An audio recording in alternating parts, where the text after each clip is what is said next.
become a part of your life? How did it all begin? From way back when? From way back when. I was tongue-tied until I was 12 years old. And I went through school, at the same school from first grade through 12th grade. And because of the way I talked, I was positioned as the little retarded kid. When I found out that I was tongue-tied and I didn't talk plain, of course that causes a lot of psychological issues in your life. And I can't say that's why I got into radio, but I would think subconsciously that had something to do with it, because at some point I remember meeting somebody that was on the radio, and they had this great resonant voice, and they sounded so neat compared to the way everybody else was talking like this, certainly the way I spoke. And so I would think that really had an effect on me getting into radio. But music, if that was subconscious, the conscious part was all about the music, was all about listening to music and having some connection there. I remember practicing before I was ever on the radio, and I had this little tape recorder that I heard myself for the first time when I found out I was tongue-tied, because I didn't know. It just sounded like me. But I would play a record, and I would lay on the floor, and I had these two speakers, and I had the little turntable there, and this little reel-to-reel tape recorder, and I would talk on the microphone, start the record, and then put the microphone up to the speakers so you could hear the music. That was the way I practiced being on the radio. So that's how it started for me. Is the combination of this subconscious thing of wanting to talk like everybody else, combined with the love of the music. But really and truly, I really think it was the music that attracted me to get into radio. That was the real impetus. Maybe that's the reason why I'm here in Mobile. That when I first came here and was here for a while, I remember at some point I just really fell in love with 92 Zoo and doing this, and I liked the market. I liked the music people liked here. And maybe, perhaps, it's just that I fit. Somehow or another, I found a place to be home. And if I lived in New York, maybe I wouldn't be looked at as having the ability to hear these things. And maybe it's just I'm in the right place at the right time, which I would think probably would be the case.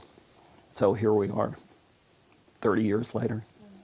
I don't take it for granted. All these really cool things I get a chance to be a part of just because I'm here. I don't know if I would have that opportunity if I lived someplace else. You know, we have the Brown Bag concerts. We do the Sunset concerts in Daphne.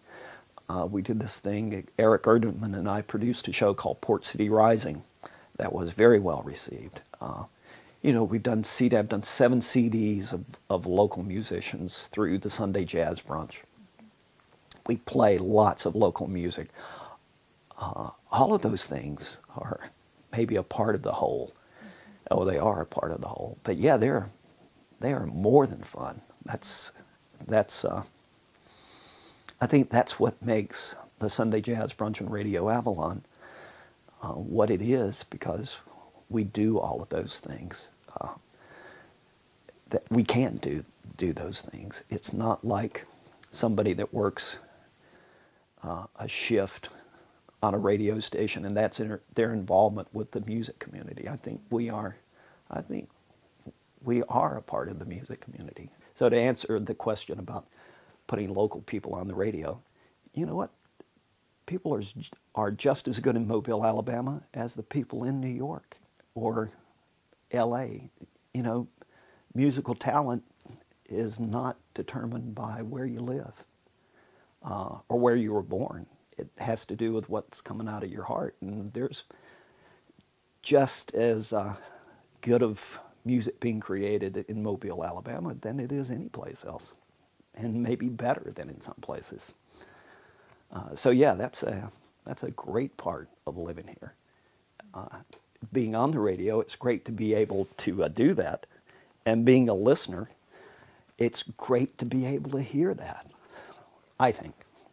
Well, we just asked David Wilcox. He was just here and we recorded the show.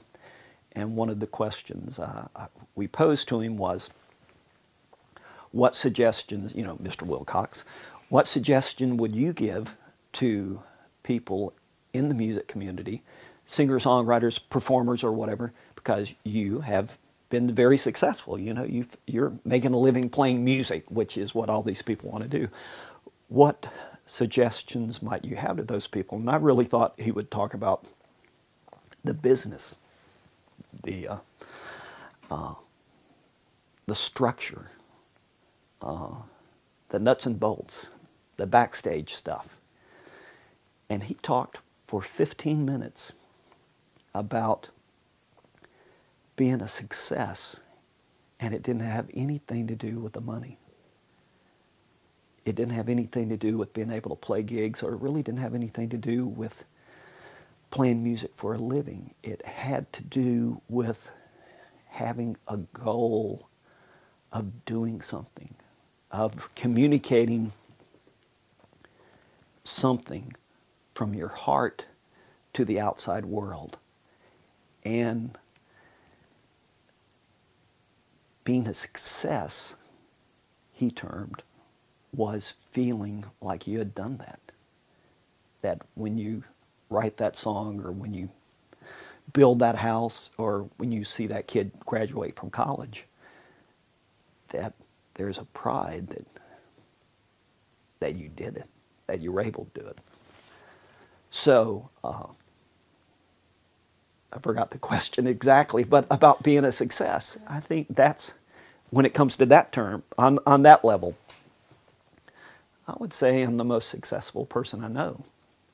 When it comes to monetary issues, and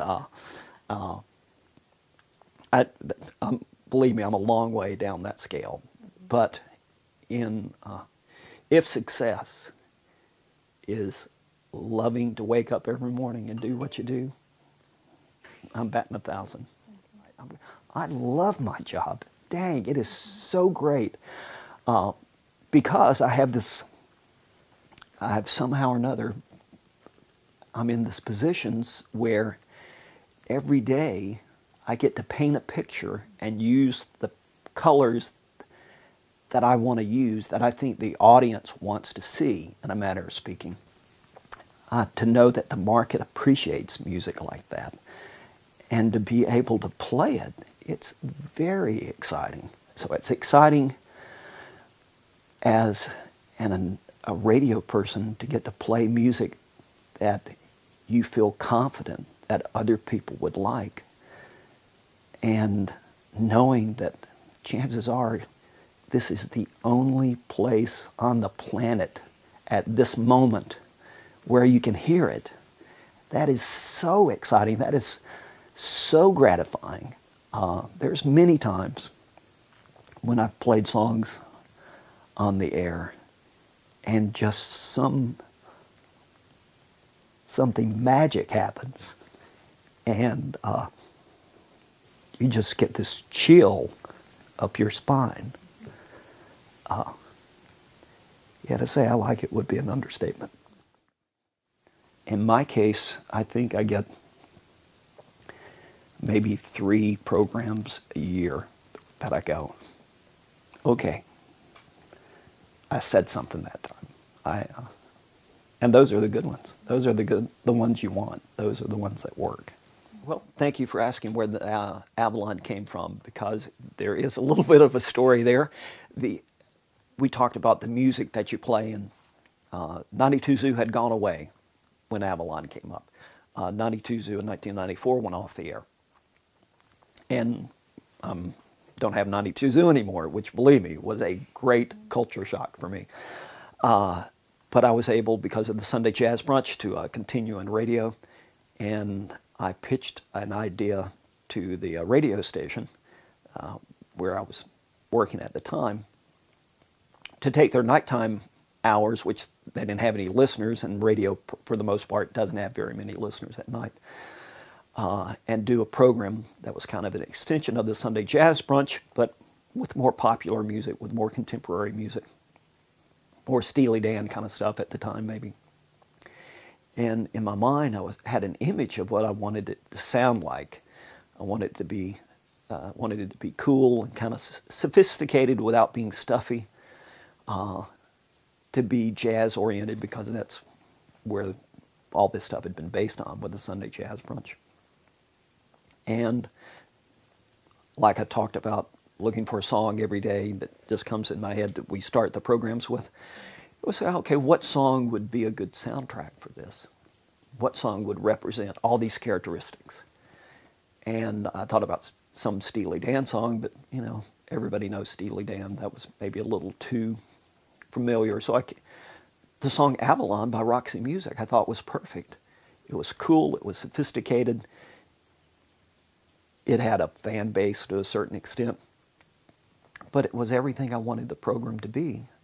So I thought, okay, we're going to call it Radio Avalon. And I looked for other words. Actually, before that, I was looking for words that meant a place of comfort, a place to relax, an escape, someplace, in my mind, I pictured these little shacks they have out on the water in Bali, where you go and, it's total escapism. In this case, I thought I wanted a song like that, and I was looking for words that meant that. Elysian, Elysia, which heaven, auberge also means heaven. Avalon is another word for heaven. So I came up with Radio Avalon. But I pitched it to the owner of the radio station. He said, okay, do it. And then I had to go talk to their head of programming and just tell him what I was going to do. And this guy was from Detroit, and you might say he was old school. And I tell him the concept, and he said, what you going to call this thing? And I said, Radio Avalon. And he goes, I don't understand. Why would you call it that?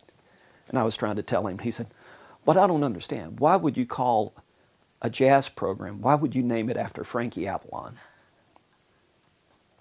I went, you're right. I didn't think about that. So that's where the name came from. So, what was the second part of that question? That was it. That's where it came from. It came from that song, and I still play that song. I think it still represents what we want to do. Actually, I think, and I hope other people think it does too.